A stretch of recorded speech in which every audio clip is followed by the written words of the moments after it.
Vas-y Sabrina. Bonjour à tous et à toutes et à tous. Bienvenue autour de ce troisième épisode de l'Axe RSE de Comment qui va traiter notamment de l'éco-conception numérique et plus particulièrement au travers d'un cas pratique d'un site internet. Vous nous l'avez demandé et c'est vrai que c'est bien d'apposer toutes les visions qu'on partage au long cours autour de cas très pratico-pratiques. Donc c'est l'objet d'aujourd'hui. On va peut-être faire un petit tour de table sur les intervenants. Donc moi, je suis Sabrina Dos Santos, je suis en charge du développement au sein de l'agence La Net Squad, qui est une agence digital corporate, et j'ai intégré Comment, le collectif Comment, il y a maintenant un an. Voilà, et notamment cet axe RSE. Et ce que je retiens en fait des deux collectifs, que ce soit à l'agence ou au sein de Comment, c'est ce caractère très décloisonné et très hybride, voilà, autour de nos métiers. Et c'est également le propos aujourd'hui de tout ce qu'on va vous raconter. Moi-même, donc, je suis Laurence Sacker, bonjour à toutes. Je suis directrice de la communication et fondatrice d'un collectif qui s'appelle Les Belles Sœurs et je suis une heureuse membre du conseil d'administration de Comment.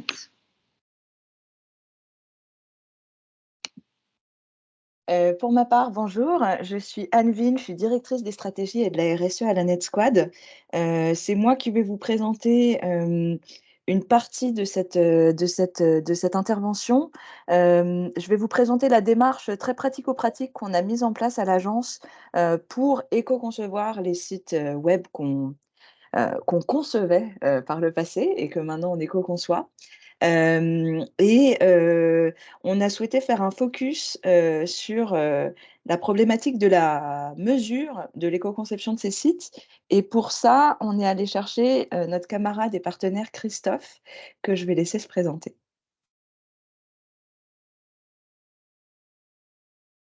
Christophe, tu es avec nous? Ton micro est coupé, Christophe. Ah, voilà. C'est ça, le petit détail du débutant. Donc, bonjour à tous et à toutes, Christophe Clouseau. Moi, je suis consultant UX et éco-conception numérique, ce que j'ai tendance à appeler justement pensée centrée utilisateur. Donc, la partie UX est pensée maintenant aussi planète, dont l'idée d'associer le mot Green UX. Et je vais vous parler du référentiel général d'éco-conception des services numériques auquel j'ai contribué et pour lequel justement on a pu réaliser un audit sur le site que va vous présenter Anne tout à l'heure. Génial. Alors, je vais démarrer avec une petite introduction. On souhaitait faire une entrée en matière un peu différente et un peu incrémentale de tout ce qu'on entend autour de l'éco-conception. Alors, force est de constater que l'éco-conception est en plein essor, hein, tout le monde en parle et c'est très bien d'ailleurs. Et ce n'est qu'un début. On continue de progresser les uns avec les autres. Et c'est également un sujet qui est plein de foisonnement et d'idées reçues. Donc, on va aussi, au travers de ce cas pratique, peut-être déconstruire un petit peu certaines idées reçues qui peuvent parfois freiner la démarche. Dans ces idées reçues, on pense notamment au fait qu'on associe beaucoup l'éco-conception d'un site web à finalement une finalité de recherche de performance, de quête d'optimisation continue. On l'associe aussi assez naturellement à un sujet éminemment technique, mais pas que, on le verra. Et heureusement. Et surtout, souvent, c'est un peu décorrélé des attentes qu'on peut avoir autour des usages de nos end users, des cibles finales, là où au contraire, on le verra, il y a vraiment un côté très inclusif autour du traitement des cibles et de leur attention. Et in fine, souvent, on oppose l'éco-conception à l'impact autour de l'image et l'attractivité. Et encore une fois, on verra qu'il y a de vrais atouts à éco-concevoir un site dans tout le branding qu'on peut imaginer et qu'on attend autour d'un rayonnement d'une marque ou d'une institution. Alors, si on reprend un petit peu les bases, éco, ça fait écho justement à l'impact environnemental d'un site web par opposition ou plutôt en complément avec deux notions qu'on voulait partager avec vous. Un sujet lié à la socioconception et qui nous semble incontournable.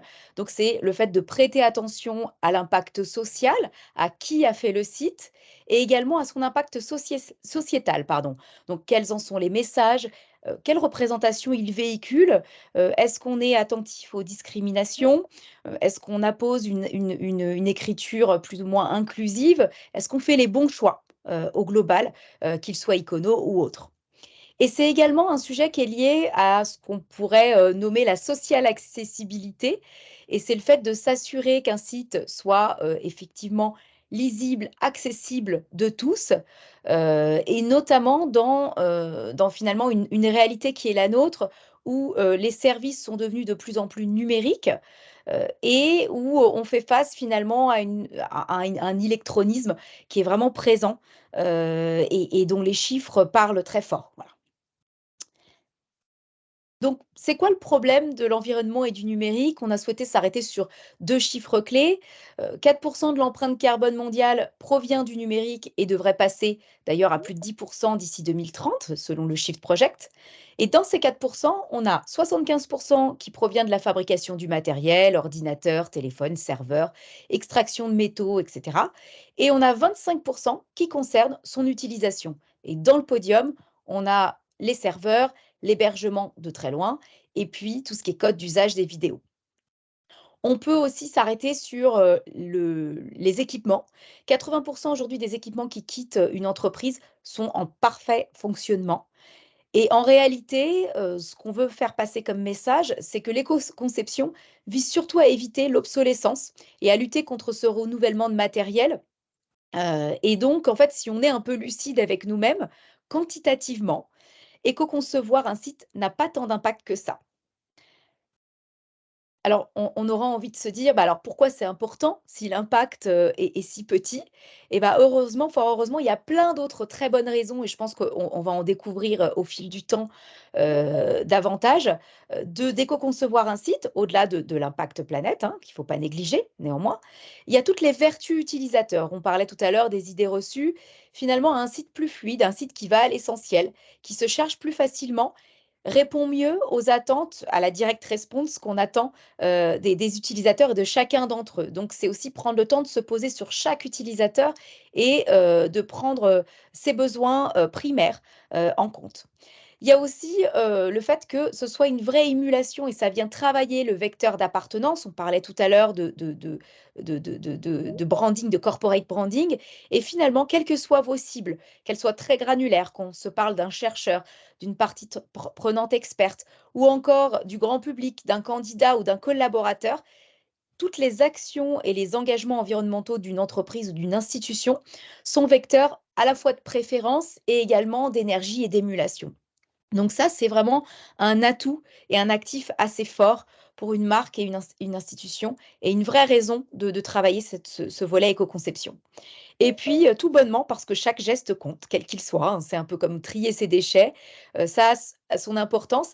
Non seulement ça accélère, mais surtout, ça précise une démarche qui est beaucoup plus globale. Et finalement, ce qu'on souhaite, autour de tout ça, c'est se dire, bah, plutôt que, on reçoit nous beaucoup de cahiers des charges en tant qu'agence, et souvent, c'est relégué un peu à un second plan, ou alors à un niveau de contrainte. Alors beaucoup moins maintenant, fort heureusement, puisqu'on a progressé chacun d'entre nous dans les clés de lecture, et ce qu'on constate, c'est qu'on s'inscrit d'autant plus aujourd'hui dans une logique plus de logique régénératrice, où en fait, on considère toute une série d'opportunités pour se remettre en question, être d'autant plus créatif et aller au-delà de la simple réduction d'impact négatif, pour s'engager au contraire dans une dynamique beaucoup plus de régénération d'impact positif net. Donc c'est l'affaire de tous, et chaque vision compte. C'est aussi notre fer de lance aujourd'hui, et on va le voir. Il y a cette conjugaison des métiers, donc ça permet de converger les visions métiers, qui sont parfois d'ailleurs très différentes, de tirer profit de leur complémentarité et d'être vraiment ce dont tout le monde parle depuis quelques années, qui est la co-création. Et en fait, en étant dans cette convergence, on est vraiment dans l'essence de la co-création. Et puis ça permet de soigner la mise en œuvre, et Anne va vous le présenter. Finalement, l'éco-conception, c'est le fait de régler, de faire des réglages d'une somme de détails, quels qu'ils soient, ergonomie, design, développement, stratégie, pour mettre en place des bonnes pratiques, mais surtout arriver à un résultat qui soit non seulement satisfaisant, mais surtout inclusif. Donc voilà une photographie un peu globale des métiers qui sont là pour se mettre en musique et préserver à la fois les ressources d'énergie et puis être dans le soin de l'attention disponible des cibles en articulant le tout entre éco-socio-conception et sobriété éditoriale.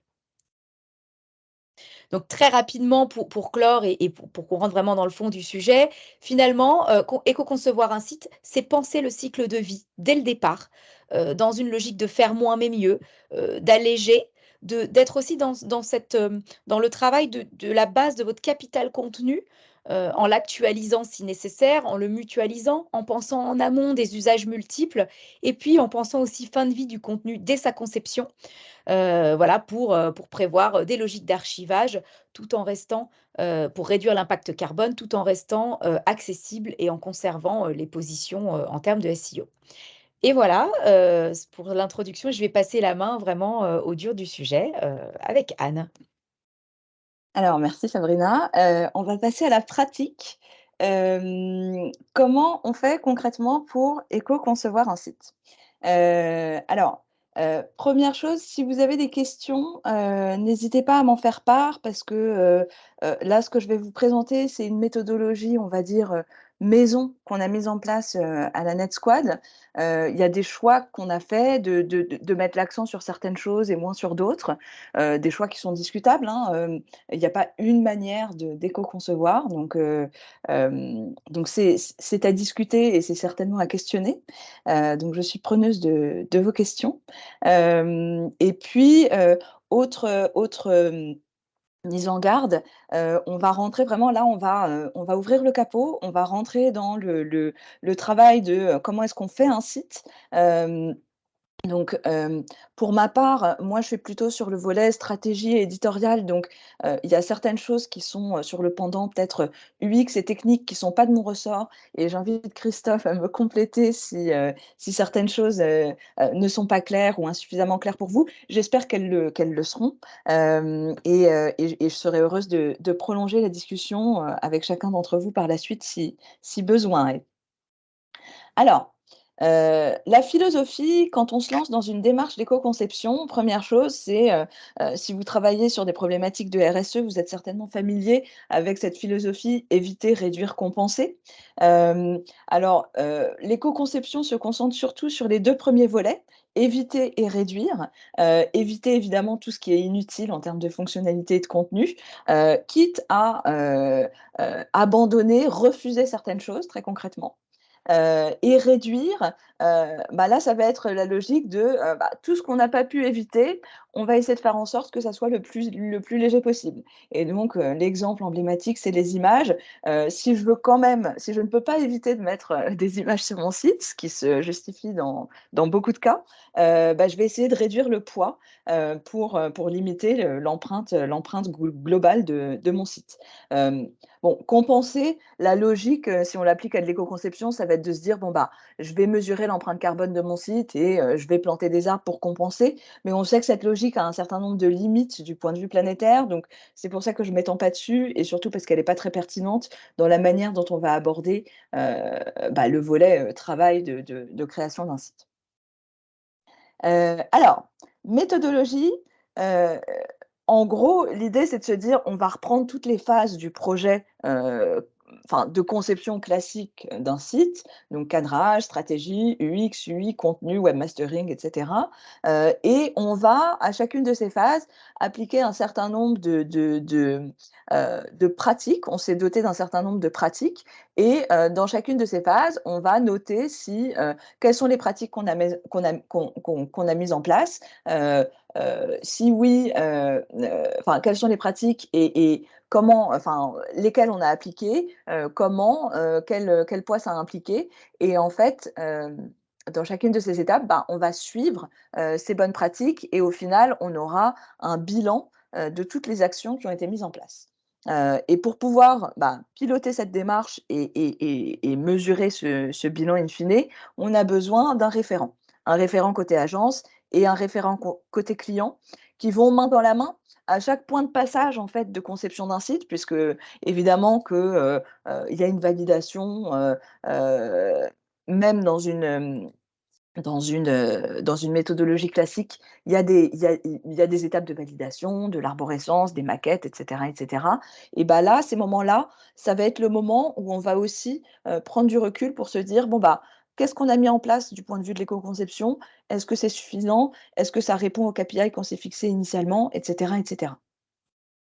Donc c'est très important, de commencer par désigner un responsable, de cette démarche.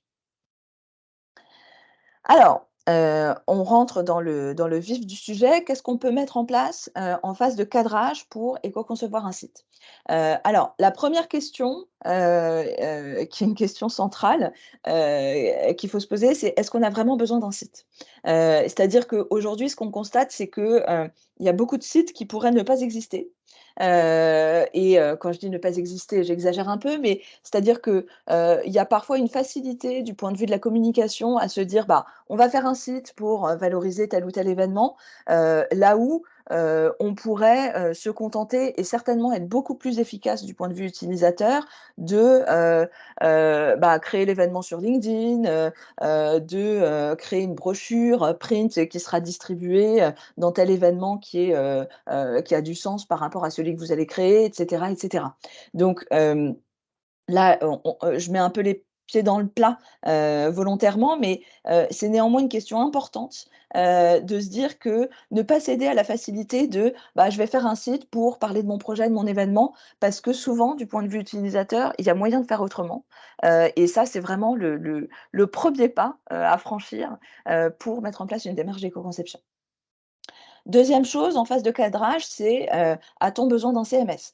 Heu donc CMS, c'est l'outil qui va qui va permettre de mettre à jour, les contenus que vous publiez sur votre site. Donc évidemment que c'est utile dans le cadre d'un site, qui a besoin de mise à jour régulière, un site média, un site d'actualité, certainement. Mais néanmoins, ce qu'on constate aussi, c'est que, enfin, nous, en tant qu'agence, on rencontre beaucoup de clients qui nous demandent, instinctivement: «Bah, je veux un CMS WordPress ou Drupal», alors que le besoin réel ne le justifie pas. C'est-à-dire que nous, on estime qu'à moins d'une mise à jour par mois, s'il n'y a pas du coup, l'équipe, communication ou édito qui suit derrière, pas besoin de mettre en place un CMS. On peut faire des choses très bien, qui vont être du coup plus légères, à développer et à concevoir, et qui ne vont pas, bah, pénaliser, l'équipe qui est en charge de, l'animation du site.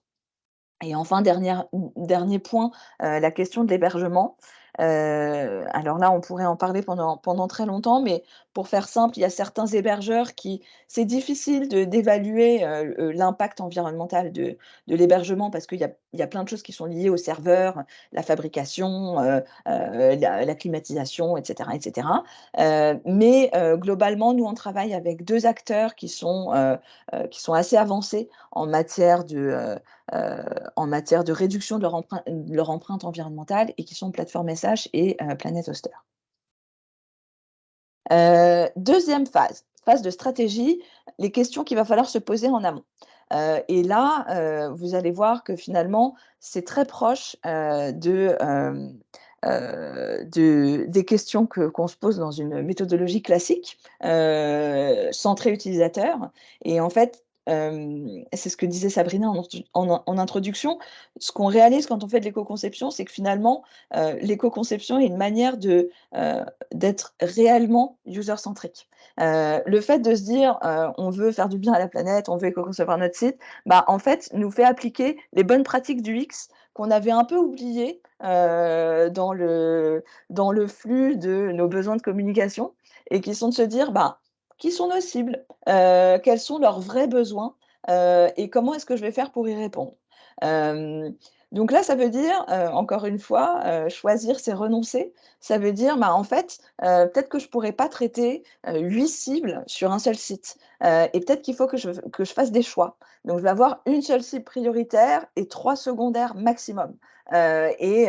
Donc les personas, à 8 ou 10, en fait, dans les faits, pragmatiquement, on se rend bien compte que c'est jamais possible pour un site de servir autant de cibles différentes.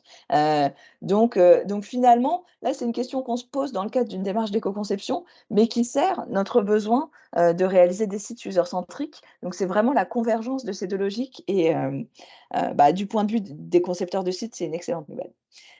Donc qui sont nos cibles? Qui sont nos objectifs? Là aussi, encore une fois, vous avez le droit, en tant que communicant, d'avoir beaucoup d'objectifs de communication, mais encore une fois, soyons réalistes, un outil tel que le site ne pourra pas tout seul répondre à tous. Donc finalement, les enjeux de site vitrine, de recrutement, de e-commerce et de B2B, sur un seul site, ça devient compliqué. Et donc finalement, en fait, faire un site qui serve bien l'objectif ou les 2 objectifs prioritaires que vous aurez définis, ça va faire un site beaucoup plus léger, mais ça va aussi faire un site beaucoup plus efficace du point de vue des objectifs que vous aurez fixés. Dernier point sur la stratégie, on a parlé d'objectifs et le pendant de l'objectif, c'est la mesure. Comment est-ce qu'on fait pour mesurer notre impact?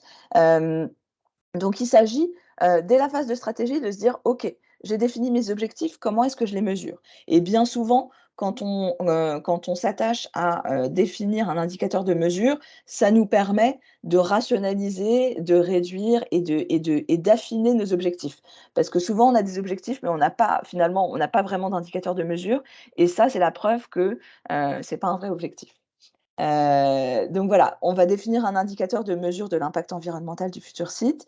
À minima, la checklist qu'on est en train de remplir dans le cadre de notre méthodologie d'éco-conception, et à maxima, en utilisant, certains référentiels existants et donc Christophe va vous parler par la suite de l'atelier. Alors sur le volet UX design, les bonnes pratiques, là encore, c'est des bonnes pratiques qui rejoignent un certain nombre de bonnes pratiques d'UX classique, la fluidité, la simplicité. On va essayer de rationaliser les parcours, limiter le nombre de pages, le nombre de clics pour accéder à l'information. Donc ça veut dire, encore une fois, hein, on est complètement dans la lignée de ce que n'importe quel UX designer va chercher à faire quand il conçoit un site, même sans chercher de l'éco-conception. Il va chercher à faire des parcours qui soient fluides, qui permettent à l'utilisateur de trouver ce qu'il cherche. Là, l'enjeu devient encore plus fort parce que plus il y a de clics, plus il y a de pages qui sont chargées et donc plus il y a d'empreinte carbone qui est générée. Heu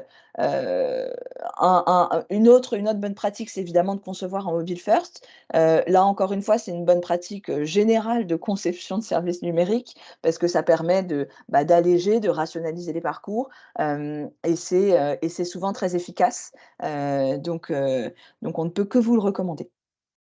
Deuxième point, la légèreté.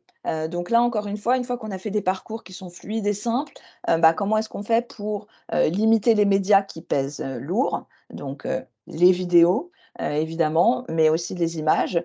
Et enfin, en termes de fonctionnalité, là aussi, l'idée, ça va être de se dire, plutôt que de réinventer la roue à chaque fois, on a un certain nombre de fonctionnalités natives qui existent quand on développe un site. Les champs de saisie dans les petites barres de recherche, les agendas, les commentaires, et cetera, et cetera. Il y a peut-être pas besoin de les redévelopper. On peut peut-être utiliser ce qui existe et ce qui est déjà bien fait pour alléger autant que possible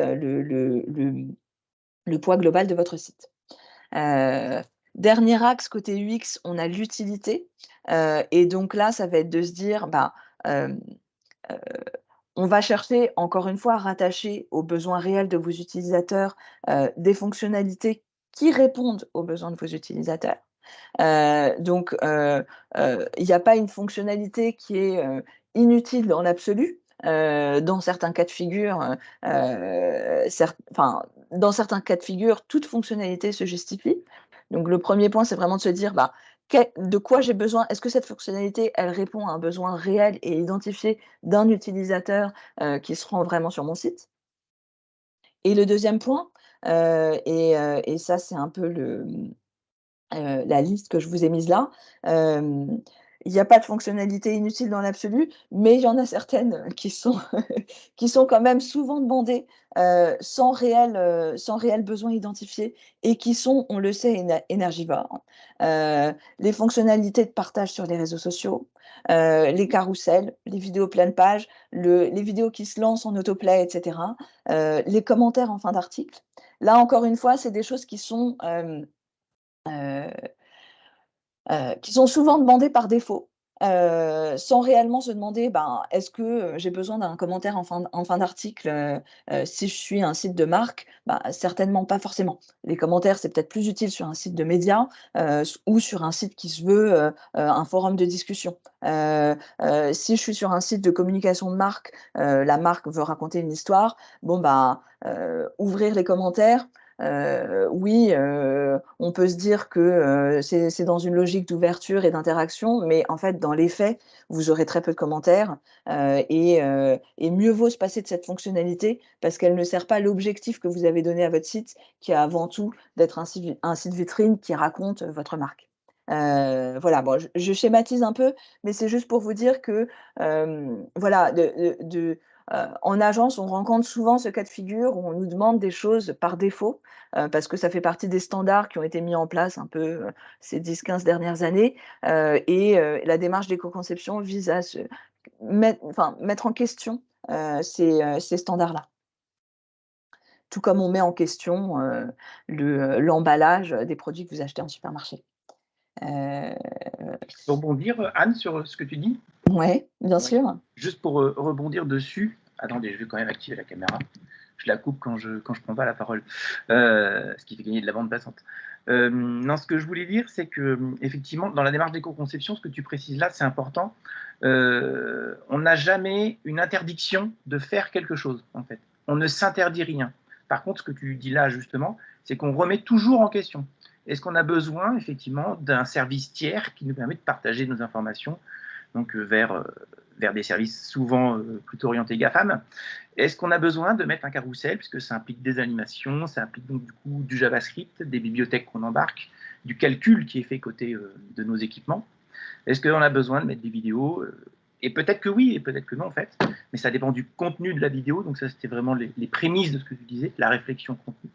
C'est toute cette démarche-là en fait. On ne s'interdit rien, mais on remet en question pour savoir si c'est vraiment utile comparé à l'unité fonctionnelle de la page ou du service qu'on est en train de créer.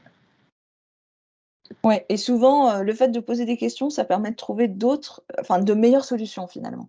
Donc c'est ça qui est vertueux aussi, c'est qu'au-delà du fait de réduire l'empreinte environnementale de la fonctionnalité qui est développée, bah, souvent, ça crée de la discussion, on remonte à la racine du besoin initial et en fait, c'est là qu'on identifie, qu'on a des nouvelles idées qui viennent, qu'on a des solutions qui sont souvent plus efficaces qui émergent, et au final un site et un service rendu, qui est meilleur. Donc voilà, c'est la double vertu de l'éco-conception.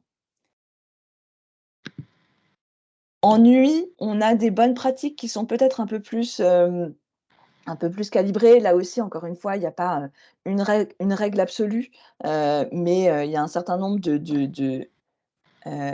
ah! Tiens, je ne partage plus. Pardon. Vous voyez toujours mon écran? On Non. le voit, Anne, mais il est grisé. Enfin, il y a une page grise. Ah, ça y est, c'est bon. D'accord, OK. Pardon, j'ai eu un petit bug d'ordi. Donc ennui, alors, il y a un certain nombre de choses qui sont assez, encore une fois, hein, si vous avez dans certains cas de figure, on peut avoir besoin d'avoir une DA très forte et tout ce que je vais vous raconter là peut être écarté, en tout cas. On peut choisir de ne pas, appliquer ces bonnes pratiques parce que, dans certains cas de figure, ça peut se justifier. Mais voilà on va dire certaines bonnes pratiques un peu, d'évidence, qui émergent généralement quand on parle d'éco-conception. Heu, 1re chose sur la typo, la typo, propriétaire, développée spécialement pour votre marque et cetera, ça pèse lourd.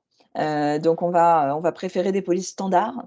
On va essayer de limiter aussi le nombre de typos utilisés. Donc, nous, on est quand même une agence créative, donc on s'est fixé un peu la règle de se dire, bon, bah, c'est 2 polices différentes et 4 variantes maximum par police en termes de graisse, d'esthétique, etc.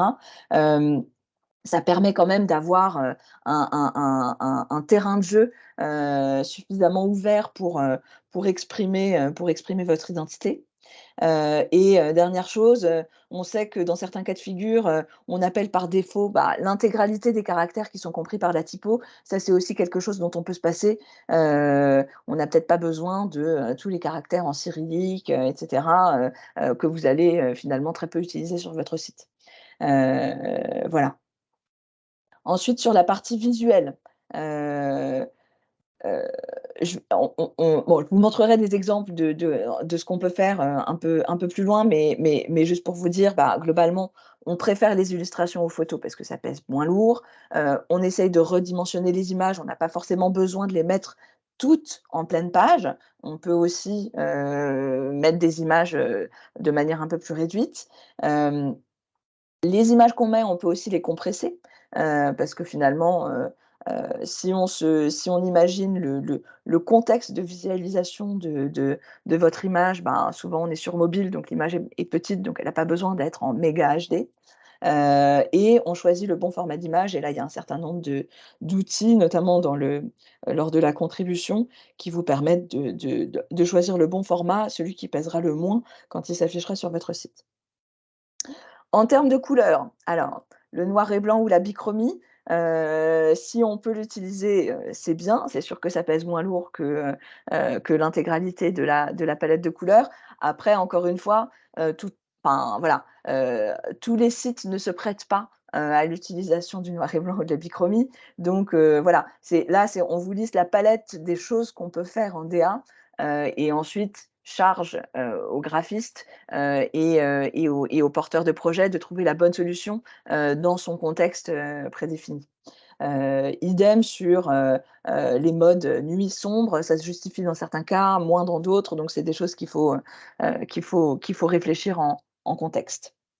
Et enfin, évidemment, limiter les animations, puisqu'on sait que ça consomme plus que du fixe. Voilà pour lui. Pour les contenus, même logique. L'idée, c'est en termes de forme, essayer de se dire, «Est-ce que j'ai vraiment besoin d'une vidéo? Est-ce que je pourrais pas raconter la même histoire, à travers», je sais pas, je prends l'exemple du portrait parce que souvent, aujourd'hui, c'est en contenu, c'est souvent ce qui se présente. Je veux faire un portrait de mes collaborateurs. Le réflexe, c'est souvent: «Je vais faire une vidéo, de mes collaborateurs». En fait, on pourrait aussi, le faire, en podcast. On pourrait même le faire, avec, une belle photo, et une interview écrite ou transcrire la photo, en illustration et avoir une très belle illustration d'une personne. C'est ce qu'on réalise pour plusieurs de nos clients et ça a un rendu qui est vraiment, qui est superbe, et qui valorise énormément le collaborateur. Donc in fine, on sert notre objectif de valoriser le collaborateur et de raconter un peu, son métier, tout en ayant un format qui est beaucoup plus léger, que la traditionnelle vidéo, de témoignage du collaborateur. Sur le fond, heu ça va être effectivement d'interroger, chaque contenu à l'aune de son utilité pour le lecteur. Donc ça, voilà, c'est vraiment la chose qui est au cœur de la démarche, et parfois, souvent, en tant qu'émetteur, on oublie, on se dit que c'est très intéressant, très important ce qu'on a à dire et on oublie de se mettre à la place du récepteur et de se dire: «Qu'est-ce qui va l'intéresser, et qu'est-ce qu'il a besoin de savoir?» J'ai peut-être pas besoin de tout lui raconter, pour lui faire passer le message que j'ai à lui faire passer. Respecter les règles d'écriture web, donc date synthétique et cetera et SEO pour assurer la visibilité des contenus. faire court, faire clair, être pédagogique, éviter la surcharge informationnelle, enfin voilà. Tous ces éléments qui sont assez classiques, mais qui sont importants, de garder en tête, lors de la phase de création des contenus qui vont composer votre site. Et bien sûr, Sabrina vous le disait, pensez la fin de vie du contenu dès sa conception, et se dire: «Bon, bah, OK, qu'est-ce que je vais faire de mes actualités dans 1 an? Est-ce que j'ai besoin vraiment de les archiver ad vitam aeternam? Bah, certainement pas forcément. Peut-être que je peux aussi distinguer, les contenus réglementaires que j'ai besoin de conserver, des contenus d'actualité qui vont, être supprimés, au bout de, 6 mois parce qu'ils seront obsolètes. Voilà, il y a un certain nombre de choses auxquelles il faut penser, et dont il est préférable de penser dès le début, parce que souvent une fois que c'est fait, ben, on s'en occupe plus et on s'en préoccupe et ça reste infiniment sur votre site et ça pollue. Webmastering, là aussi, il y a un certain nombre de bonnes pratiques pour optimiser les fichiers, et charger les images au bon format, et s'assurer que, au-delà de la phase de conception, en phase de saisie des contenus de votre site, les formats, les fichiers, les images soient soient le plus léger, possible. Heu et enfin, dernière phase avant de passer au bilan, valoriser la démarche. Ça, c'est l'un des éléments, centraux, d'une méthodologie d'éco-conception. C'est que, là, on s'en parle entre nous, vous êtes, des comment dire? Des amateurs éclairés, intéressés par ces problématiques donc voilà. Mais c'est pas le cas forcément du grand public, et du coup, valoriser, évangéliser, sur l'importance de l'éco-conception, heu, est l'un des points clés, d'une méthodologie d'éco-conception. C'est-à-dire que, non seulement vous allez éco-concevoir votre site, mais aussi vous allez, faire la pub de l'éco-conception, et sensibiliser le grand public à, cette problématique et à l'importance, de ce geste. Hem, donc là, je vous ai mis des exemples parce que généralement, hem, ce qu'on fait, quand on éco-conçoit un site, c'est qu'on crée une page qui raconte un peu ce qui a été fait. Heu à la fois, dans l'optique de la mesure, parce que, vous l'avez compris, il y a pas, une bonne manière de faire de l'éco-conception.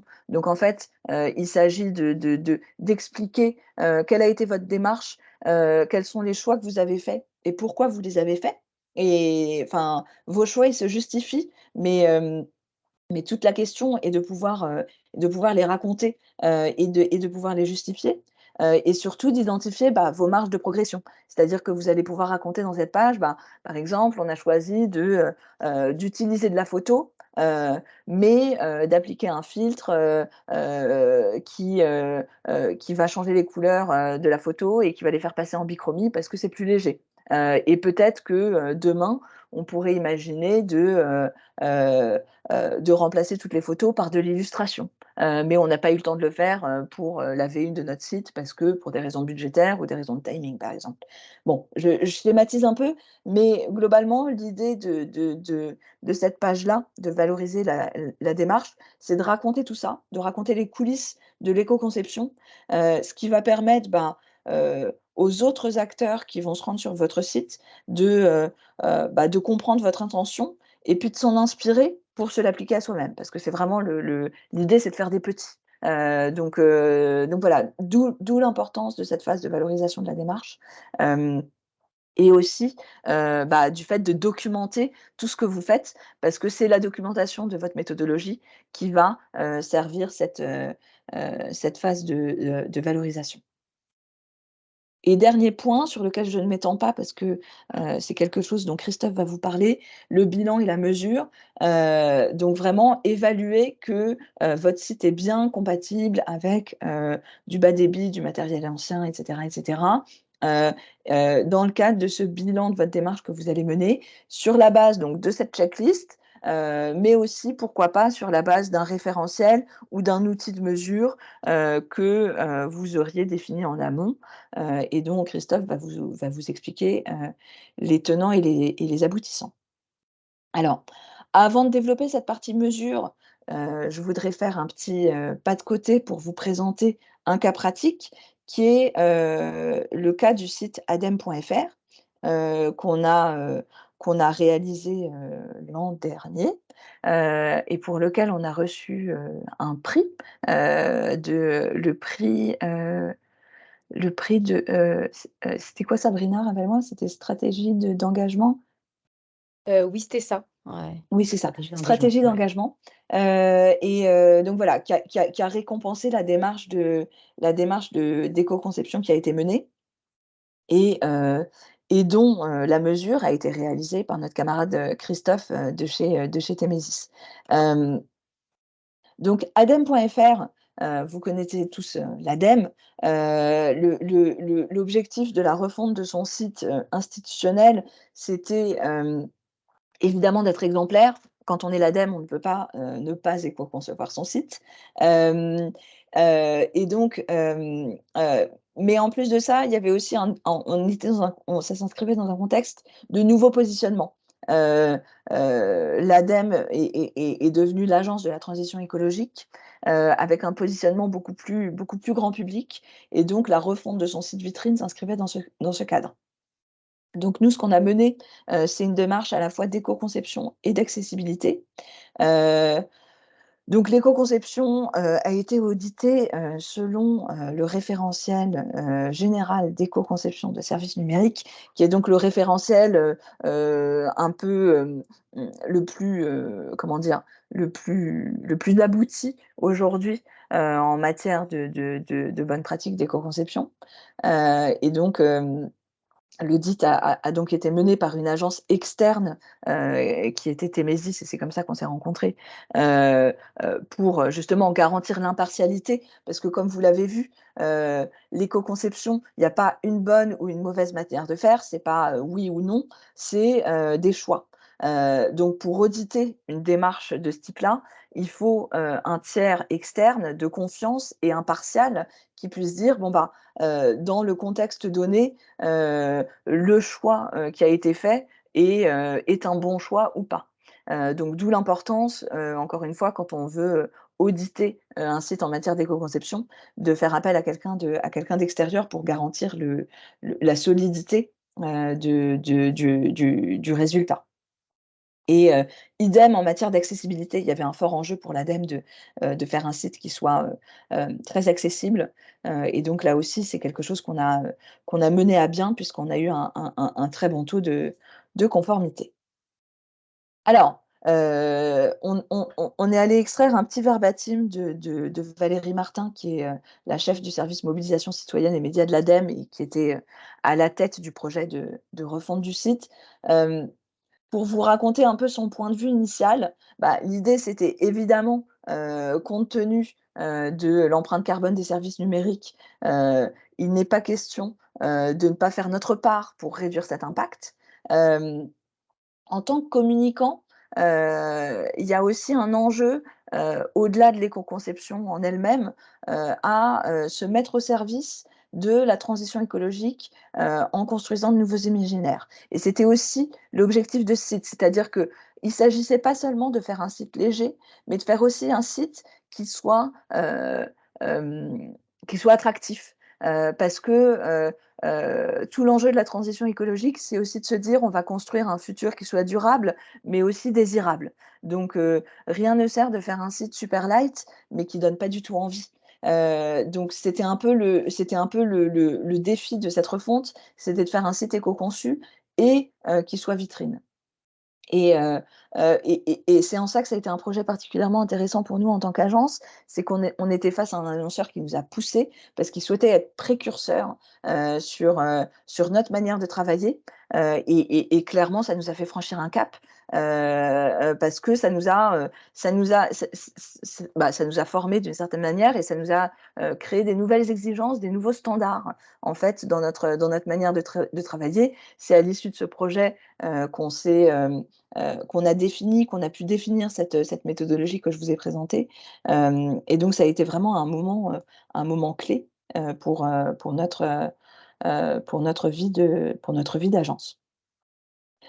Je vois que le temps, l'heure tourne, donc je vais peut-être pas rentrer dans le détail de ce site, mais globalement, pour vous présenter un peu la démarche, dans son ensemble, hem, on a un site, donc exemplaire en matière d'éco-conception, heu, dont la volonté était vraiment cette logique d'équilibre, entre éco-conception et attractivité, heu et donc dans la DA, bon, les contenus, on a eu un énorme travail de synthèse, par rapport au site initial qui était très touffu, très dense et qu'on a vraiment, synthétisé énormément. Heu L'UX, aussi, on a une arborescence qui a été très épurée, et très, et comment dire? Et beaucoup plus attractive, et en termes de DA, parce que je pense que c'est là que c'est le plus parlant, heu on a adopté une DA qui s'est voulue, bah, très épurée pour alléger le poids des pages, mais néanmoins très élégante pour conserver, cet objectif d'être attractif. Donc vous le voyez, on a fait le choix de conserver, certaines photos, sur la page de gauche, là, c'est la home page. Il y a des photos, mais ces photos, heu, c'est des vraies photos de collaborateurs, de vrais collaborateurs qui ont été réalisées par un vrai shooting photo. Parce que l'objectif, c'était effectivement, comme beaucoup, l'ADEME veut valoriser ses collaborateurs, les adémiens, et donc ça passe par, une icono qui est très humanisée. Mais elle a poussé le curseur en se disant, bah, on a poussé le curseur en se disant: «Bah, en fait, on va pas mettre des photos Getty, de collaborateurs lambda, on va en mettre moins, mais mieux. On va mettre, seulement 3 photos, mais des photos de vrais collaborateurs, et qui sont de fait beaucoup plus valorisées parce qu'il s'agit vraiment d'eux». Et ça permet du coup de répondre à l'objectif d'humaniser ce site avec des photos, et de valoriser les collaborateurs tout en restant léger parce qu'on n'en a pas 50 000. Donc voilà, et ça, c'est pour la home page. Et ensuite sur certaines pages clés du site qui sont les pages scénarios notamment, qui permettent de raconter les différents scénarios de la transition écologique, bah, du coup, il y a le choix de l'illustration pour éviter d'avoir des photos qui alourdissent la DA. On a des illustrations, on a des jeux de typos avec les chiffres clés, qui permettent d'avoir une page qui est très élégante et néanmoins, relativement légère. Je suis désolée, je passe vite parce que je veux pas, trop empiéter sur votre emploi du temps, et sur la présentation de Christophe. On vous fera passer de toute façon à l'issue de cette présentation le support, et vous pourrez vous nourrir des différents exemples que je vous ai mis là. Au-delà de l'ADEME, heu heu, on vous a fait un petit benchmark aussi de différentes modes de traitement de l'éco-conception. Donc là, c'est des exemples de sites qu'on appelle un peu radicaux, qui ont un graphisme qui est très orienté low-tech, donc avec ce travail de la bichromie, des images et cetera, qui va pas forcément répondre à tous les enjeux.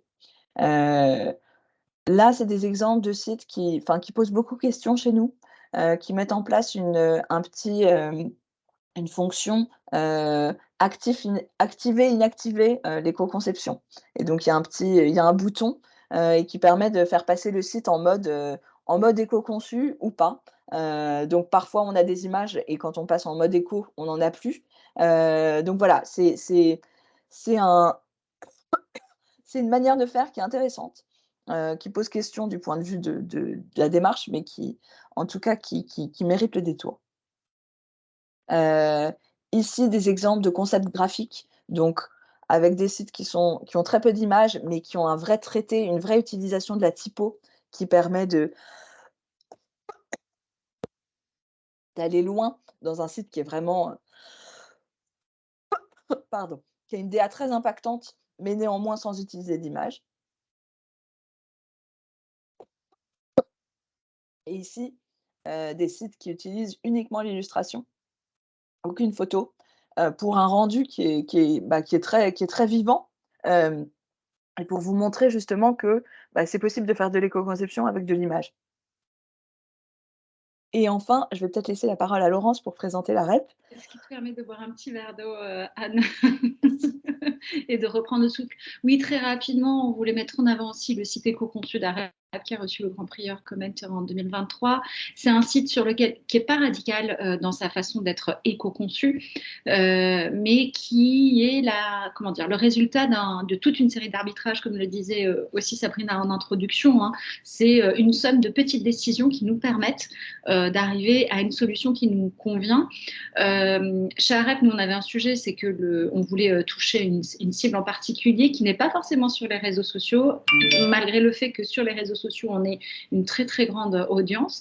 Le site d'Arep est très peu visité, c'est pas beaucoup de visiteurs par mois, mais il nous fallait quand même avoir un site qui soit attractif et qui traduise la réalité de notre positionnement. En back-office, mais tout ça, si vous voulez, vous pouvez m'interpeller après ce webinaire pour que je rentre dans les détails si ça vous intéresse. C'est un CMS WordPress extrêmement simple. Toute l'équipe est formée à l'usage de WordPress et aussi dans la méthodologie, on voulait que ce soit simple. Et je crois que l'éco-conception, c'est aussi ouvrir les savoirs digitaux et techniques pour que chacun puisse se les approprier. Voilà, le temps nous est compté, on va laisser la parole peut-être à l'expert Christophe. Mais n'hésitez pas à me faire un petit mot si vous voulez que je vous raconte l'histoire plus en détail.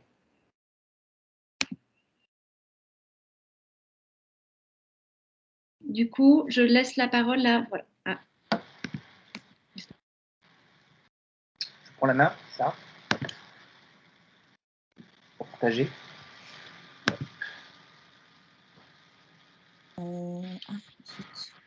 Tu veux prendre la main ou sinon je peux continuer à partager, hein. Non, je pense que je vais switcher d'écran, puis après je vais aller sur le RGESM. Ah d'accord, ok. Je vais le faire en live. Parce que là, j'arrête de... Je ne sais pas si là vous voyez le partage. Je pense que oui. Ouais. Ouais, ok, super.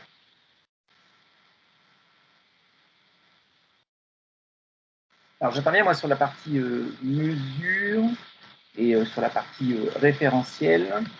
En fait, effectivement, mesurer aujourd'hui, même si on a quand même avancé sur le sujet. Moi, je m'y intéresse depuis à peu près 2009-2008, donc j'ai vu l'évolution, surtout à partir de 2008. Il y a de plus en plus d'outils maintenant, mais ça reste encore compliqué, puisqu'en fait, on va chercher à mesurer ce qui se passe à la fois sur les 3 tiers du numérique. Donc les 3 tiers du numérique, c'est en bout de chaîne tous nos équipements, donc c'est nos ordinateurs, c'est nos montres connectées, c'est nos smartphones, c'est tout ça.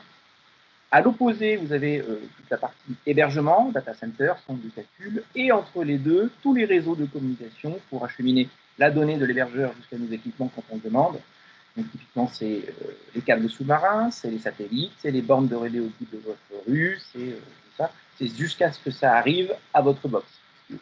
À partir de votre box, c'est votre équipement. Donc, il y a tout ça, c'est compliqué. Il n'y a pas vraiment de consensus aujourd'hui sur le marché pour dire que effectivement la mesure est comme ça et c'est reconnu d'un point de vue international. Il n'y a pas forcément de dimension, on va dire, géographique Internet, même si politiquement on peut en mettre. Donc aujourd'hui, mesurer en valeur absolue, c'est compliqué. C'est pour ça qu'on va plutôt parler d'évaluation. Et on va dire, dans ce cadre-là, avec cet outil-là, avec cette approche-là, avec ce périmètre, j'en déduis telle valeur, qui me donne du coup une conversion de consommation d'énergie et une conversion d'impact carbone, donc d'empreinte carbone. Quand le périmètre est donné, du coup, on peut rester sur le même périmètre et effectuer toujours la même mesure pour voir son évolution d'impact. Donc, dans les outils qui existent aujourd'hui, là, je vous ai mis une liste, c'est pas du tout exhaustif, et effectivement, ça va scanner ce que je vous ai dit au niveau des 3 tiers, c'est-à-dire que parfois, on peut prendre juste le haut de l'iceberg sur la partie des équipements, nos équipements à nous, les terminaux, ça peut parfois aller voir ce qui se passe sur un bout du réseau, voir ce qui se passe sur le réseau côté hébergeur, voir ce qui se passe sur l'équipement de l'hébergeur. Donc, j'en ai mis quelques-uns. Forcément, le plus connu aujourd'hui, c'est ecoindex.fr, c'est le plus historique, c'est le plus ancien, donc édité par l'association Green IT. Vous avez aussi ecometer.org, d'où est issu en fait ecoindex.fr, qui était le tout premier outil suggéré par l'ADEME, qui n'est pas forcément maintenu, donc c'est plutôt Ecoindex maintenant qui prend le relais. Vous avez des outils, donc Ecoindex et Ecometer sont complètement gratuits. En fait, vous soumettez l'URL de votre site internet, là on est dans le cadre web, hein, et il va vous faire en fait une réponse selon les paramètres de l'outil, il va vous faire une réponse d'impact CO2 pour vous dire le poids de votre page est un peu lourde, les requêtes donc, entre l'équipement jusqu'à l'hébergeur, de retour à l'équipement sont trop nombreuses, etc., etc. Il va regarder ce qui se passe. Je vous ai cité Frugger, donc, qui appartient à une société privée. GreenSpector, c'est pareil. GreenSpector est plutôt spécialisé sur la partie énergétique des équipements. Donc là, ce qui est intéressant avec GreenSpector, c'est que vous allez pouvoir mesurer à la fois ce qui se passe sur des équipements type terminaux d'ordinateur, mais aussi des terminaux type smartphone. Ils ont les moyens aujourd'hui de plugger, on va dire, leur service pour aller voir ce qui se passe en consommation d'autonomie des batteries. Là où Frugger fait à la fois de la mesure d'impact environnemental et entre maintenant sur le sujet aussi de l'accessibilité. Vous avez aussi d'autres outils pour les citer, parce qu'il y en a quelques-uns quand même. Vous avez GreenFrame, vous avez toujours français, Castor Green, qui est français aussi, EcoCode qui fait de la mesure, pour le coup, durant le process de code d'un site, d'une application ou autre. Vous branchez en fait ça en intégration continue. Et au moment où les développeurs réalisent leur ligne de code, l'outil est capable d'identifier si on peut optimiser ou faire autre chose, mieux, plus sobre, pour exactement la même fonction que ce qu'imagine le développeur. Donc ça, c'est intéressant pendant le process de développement. Vous avez un outil qui s'appelle Scaphandre, qui est lui en open source et qui va mesurer ce qui se passe plutôt du côté du réseau et architecture hébergeur. C'est open source, donc ça, c'est toujours intéressant. Après, il faut voir dans quel cadre technique ça se passe. Vous avez EasyVert, qui pour le coup, je l'ai cité, c'est un hébergeur. Donc, en tant qu'hébergeur, il a forcément son panneau de contrôle pour voir ce qui se passe du côté de ses équipements et des données. Et il se met aujourd'hui à communiquer très fortement sur la partie environnementale, justement, comme il voit les interférences et les interactions, on va dire, entre les datas. Il est capable de dire, là, il y a de la consommation, là, il y en a moins, là, je peux niveler les niveaux de bande passante en fonction de la demande. Et pour le coup, je peux en faire une transcription d'impact CO2. Et puis vous avez sur la partie anglophone Website Carbone, qui est donc très très très succinct. Je le cite parce qu'on le voit parfois en pied de page dans les sites internet. En fait, là vous êtes connecté à Londres, donc souvent dans le pied de page, si c'est pas fait en dur dans HTML, c'est une connexion qui part du côté de Londres et qui revient pour dire le poids de la page, c'est 2. Et vous avez en pendant américain qui pour le coup grossit de plus en plus avec plus de périmètre, EcoGrader. Parce que ce que j'ai quand même oublié de préciser, c'est que tous ces outils-là, comment c'est fait? Ces outils-là, on participe à la création de certains outils, donc pour le coup, on le voit bien comment c'est fait derrière, dans les backstage. Ce sont des experts qui se réunissent, qui disent, voilà les critères et les métriques sur lesquels on aimerait pousser notre outil. Une fois que les critères et les métriques sont poussés, comment on va les mesurer ça? Quel seuil on peut mettre? Et comment on pondère une note? Et ça à chaque critère, voire à des catégories de critères. Donc, partant de ce principe, vous voyez qu'en fait, il y a déjà énormément de partis pris à chaque outil. Et c'est pour ça qu'ils sont tous différents, ils sont tous complémentaires, avec force et faiblesse, chacun de leur côté. Et vous avez aussi un outil, j'ai oublié de le préciser, mais dans chaque navigateur Internet que vous possédez donc entre les mains, vous avez la partie DevTools, donc les outils pour les développeurs, mais ça c'est inclus dans tous les navigateurs, Internet, donc Safari, Opera, Google, Chrome et bien entendu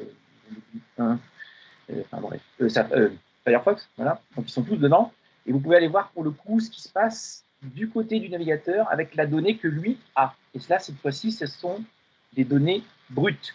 C'est pas un outil qui vient mesurer quelque chose ou évaluer, c'est la donnée du navigateur. C'est comme ça qu'il le voit, qu'il transforme, qu'il calcule et il voit les données, les ressources qui sont utilisées au sein de la page, qui sont compressées dans le réseau. Donc il y a déjà beaucoup d'informations qui peuvent être données en brut avant même une interprétation. N'hésitez pas aussi à poser quelques questions si besoin. Je refais juste un focus sur la démarche qu'initiait Anne. Elle parlait tout à l'heure un peu de KPI. Dans les premiers KPI que nous, on peut faire quand on accompagne des agences ou des annonceurs, c'est effectivement faire ce relevé de données brutes et dire votre page aujourd'hui utilise 30 mégas de ressources, quelles qu'ils soient, entre les polices, les couleurs, les visuels, les vidéos, les JavaScript, les CSS, etc. Enfin bref, il y a 30 mégas de ressources. C'est en théorie entre 10 à 20 fois trop, mais c'est pas grave. Fixons-nous, donc on débute 30 mégas, fixons-nous 50%, et ça on le met en KPI dès la partie stratégique et la partie spécification du projet. Et comme ça, on dit à toutes les équipes, on va viser 15. Il restera encore une fois 10 fois trop, mais c'est pas grave, disons 15. Et si on obtient 16 ou 17, c'est pas grave. Si on obtient 14 ou 13, tant mieux. Mais c'est déjà une manière d'aborder l'éco-conception et d'inclure, on va dire, tous les métiers, à la fois les hébergeurs, les développeurs, les concepteurs, les rédacteurs, le marketing, etc., dans cet objectif de carotte, en fait, qu'on pourrait partager en commun. C'est une manière de faire. Et il me semble que c'est ce qu'avait fait l'ADEME, puisqu'ils avaient dit on ne veut pas plus de 2 mégas par page. Et le challenge qui a été fait par la NetSquad et Woodomit derrière, c'est qu'effectivement, la page d'accueil fait 2 mégas, et c'est la plus lourde. Le reste derrière est complètement inférieur aux 2 mégas. Je vous fais un focus sur le RGESN, donc on en a parlé tout à l'heure, c'est le référentiel général d'éco-conception des services numériques. Je vous en parle parce qu'on a co-écrit en fait le RGESN. Pourquoi? Parce que les services du gouvernement, donc la DINUM, l'équivalent de la DSI du ministère, souhaitaient un référentiel sur ce sujet. On connaît déjà le RG2A sur l'accessibilité. On connaît le RGPD, ce n'est pas un référentiel, c'est un règlement, mais sur les données personnelles. Vous en avez d'autres sur la sécurité, l'interopérabilité, la gestion des archives, etc. Il en manquait un, on va dire, sur la partie éco-conception. Et donc, on est parti d'un outil de recommandation et de conseil qui a été initié pendant 1 an et demi au sein de l'Institut du numérique responsable, donc INR. Il y avait plus de 500 critères. On est reparti de ça pour justement aller sur quelque chose de très pratico-pratique, focus que environnement, pas numérique responsable, mais vraiment que écologie et environnement, à destination des professionnels du numérique et des acheteurs, pour qu'on puisse parler de la même langue. Donc c'est le RGESN, qui est aujourd'hui donc lancé en version 1. À quoi il sert concrètement? Nous, on le voit sur 3 grosses parties. Vous avez au milieu la durée de réalisation d'un projet numérique. Soit on est sur un objectif de refonte, soit on est sur un objectif de from scratch, on part de zéro. En amont, comme normalement toute bonne pratique professionnelle, où on va lire les règles, on va lire les règles avant de jouer, les règles du jeu. Donc on va pas forcément les maîtriser, hein, mais on va lire les règles du RG2A, du RGPD, etc. Peut-être prendre des experts sur ces sujets-là. Mais en tout cas, on va en prendre connaissance avant de rentrer dans le processus de fabrication. Quand on est en production, toutes ces règles-là, ces critères, en fait, on peut vérifier si effectivement on les suit. Ça, typiquement, quand nous, on accompagne des agences, on ne l'avait pas fait pour la NetSquad, parce qu'il y avait une vraie démarche déjà de sensibilisation avec l'ADEME et Woodomit, où ils travaillaient ensemble, nous, on est simplement intervenus à la fin. Mais quand on intervient en amont, on voit les agences, effectivement, qui définissent les règles RGESN une à une pour dire là-dessus, on sera conforme, ou on ne sera pas conforme, ou on ne l'applique pas. Réponse binaire, mais sinon, c'est écarté si on ne l'applique pas. Et se dire dès le départ, on va viser 50%, 60%, 70%, mais pas parce qu'on veut atteindre ces 70%, mais parce que par rapport à chaque critère issu du RGESN, on se dit, ça c'est faisable, ça on peut le tenir. Et pendant la production, donc de la partie UX, UI, front dev, back, montée en charge des contenus, recettes, etc., on vérifie, on fait des revues en fait sur ces critères pour voir si effectivement on tient, si on dépasse, si on fait mieux, si on fait moins bien, pourquoi, et si on abandonne, c'est pas grave. Mais ça permet de vérifier effectivement tout le long du processus qu'on reste dans les clous de ce qu'on s'était prédéfini en amont. Et à la fin, et c'est plutôt sur la partie run, cette fois-ci, on lance le service, et là, pour le coup, on est plutôt dans un mode d'audit. Donc, à la fois de la formation en amont, l'accompagnement de toutes les équipes, y compris les chefs de projet, les PO, etc., product owners, et la partie audit à la fin. Alors, justement, c'est pour ça que je voulais reprendre la main, je voulais aller directement sur le site. Hop, vous montrer comment ça se présente. Christophe, le timekeeper me dit que si on pouvait finir dans 5 minutes, ce serait chouette. J'imagine que... Pas de souci. Du coup, là, je vous ai mis Merci. l'URL, vous aurez accès à ça dans les slides. Vous allez retrouver, donc je précise, il y a 79 critères, donc c'est tout à fait facile, c'est faisable, ce n'est pas les 500 qui étaient initialement prévus. Vous retrouvez tout le processus de fabrication d'un service numérique, la stratégie, les spécifications, l'architecture, l'UX, le contenu, front-end, back-end et l'hébergement. Donc on répond là à tous les métiers. Si effectivement vous êtes plus sur la partie UX, donc là je clique on retrouve l'intégralité des critères qui sont listés. À chaque fois, chaque critère est posé sous forme d'une question. Et typiquement, je peux en prendre un, voilà celui-ci. Le service numérique permet-il de mettre en pause des animations, des filmements ou clignotements? Pour le coup, on répond oui, c'est conforme, non, ou les cartes. Et à chaque critère, vous avez pourquoi ce critère existe, l'objectif, comment on peut le mettre en œuvre, et puis effectivement, comment on peut vérifier le moyen de contrôle quand c'est nécessaire. Pour un hébergement, typiquement, il y a beaucoup d'informations à aller collecter auprès de l'hébergeur si peu les données sont détectées. Donc ça, vous retrouverez l'intégralité des 79 critères séparés en 8 thématiques familles. Et vous avez aussi la possibilité d'avoir une extension qui s'appelle le NumEcoDiag, donc une extension pour vous permettre de vous auto-évaluer justement sur ces critères-là. Donc ça, c'est très intéressant. C'est ce qu'on souhaitait en fait de bascule. Là, je suis sur le site de l'ADEME typiquement. C'est une extension donc là que j'ai installée sur Firefox. On peut pour le coup aller vérifier où on en est dans le processus justement au cours de la fabrication de, enfin audit. Donc typiquement, on va retrouver les thématiques. Je reprends UX UI. Je vais très certainement retrouver mon 4.9 que j'ai voté tout à l'heure. Voilà, le service numérique permet-il de mettre en pause les animations du filmement? Donc celui-ci est à évaluer. Je veux dire, oui, c'est bon. En fait, il n'y a aucune animation, son, vidéo, etc. qui sont toutes seules. Donc très bien, c'est conforme. Je peux mettre un commentaire. C'est parfait. C'est mieux. J'ai validé. Et pour le coup, je me retrouve en haut avec le suivi, le nombre de total de critères, encore 66 à évaluer, mais j'en ai déjà 9 conformes. Et en termes d'auto-évaluation, ça ne valeur, il n'y a pas de valeur que de l'auto-évaluation, mais en tout cas en process suivi, ça fonctionne. Vous pouvez même exporter votre auto-évaluation. Voilà, donc ça, c'est à but forcément pédagogique de prise en main. Donc là, j'en ai fini. Je peux vous redonner la main. Si vous avez des questions, n'hésitez pas. Merci Christophe.